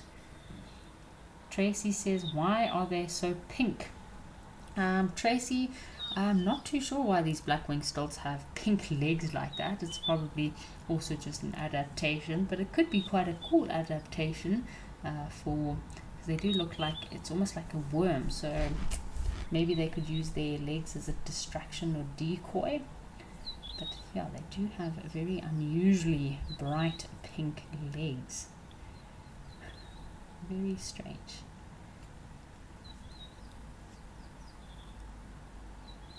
Oh, looks like he's going to sleep. Do look out for any birds of prey. We've often seen this little black-winged stilt every now and then will tilt his head, look up to the sky, make sure that there's no predators out there, because any big birds of prey could catch this little guy. Wow. So see how well they camouflage and blend in here. Thanks to our Zoomy for giving us a bit more of a wider view of this black-winged stilt nest. Yeah, they do blend in quite well. Just the white sticks out a little bit. Perfect little nesting grounds. Oh, and here's the other black-winged stilt acting like a very good parent, probably having its moment to feed, and then they'll switch. The male and female will both sit on the nest, so that while one is resting and sitting on the nest, the other one will be feeding, and then they will alternate.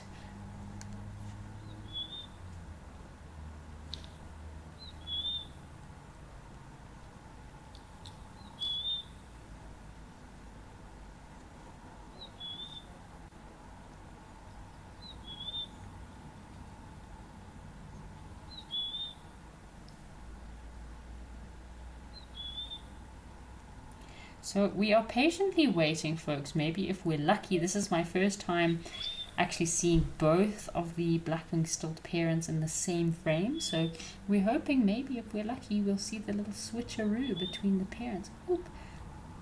This one is up, maybe repositioning on the nest. Oh wow, have a look here.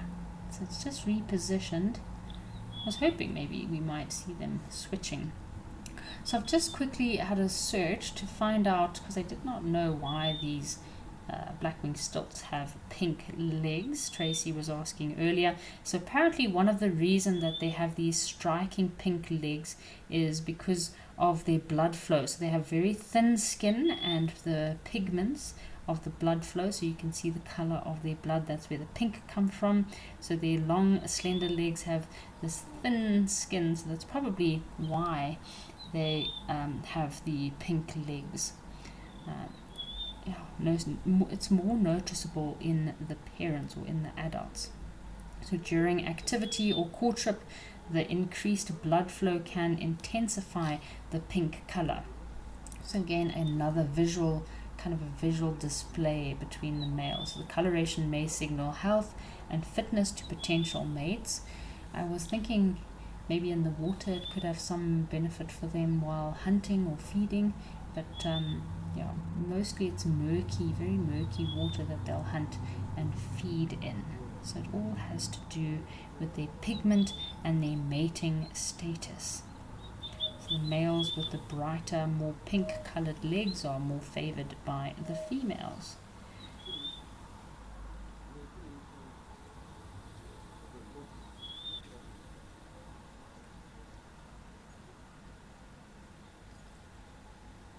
So Megan is asking, can all stilts breed with each other?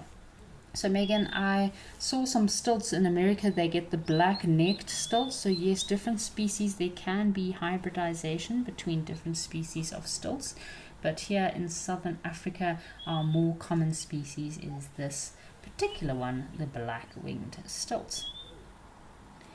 Theo has sent through a comment saying, great varied show today. Thank you for showing me around. Theo, thank you for watching. It has been a great show. We've had some interesting days, lots of elephants across all of our locations, and it's always nice to have a bit of variety. You never know what you're going to find out there, and it's nice in the rainy season to see so many different kinds of locations. Everything is green, lots of activity from all the wildlife. And of course, we don't forget about our lion kill at Safari Lodge. Always great to see vultures feeding on a lion, old lion carcass. So yeah, it's been a great show today. I don't think our black-winged stilts are going to have their switcheroo right now, but yeah, maybe we'll catch the switcheroo sometime, as long as those eggs are being well taken care of. Looks like these parents are going to raise a nice little family. Alrighty folks, well, I will be with you live at the waterhole closer to the end of the month, so I hope you all have a lovely weekend. Thank you for joining us today live at the waterhole. It is always a pleasure. Wishing you the best for the weekend from myself and the rest of the Wild Earth team. Have a good day, folks.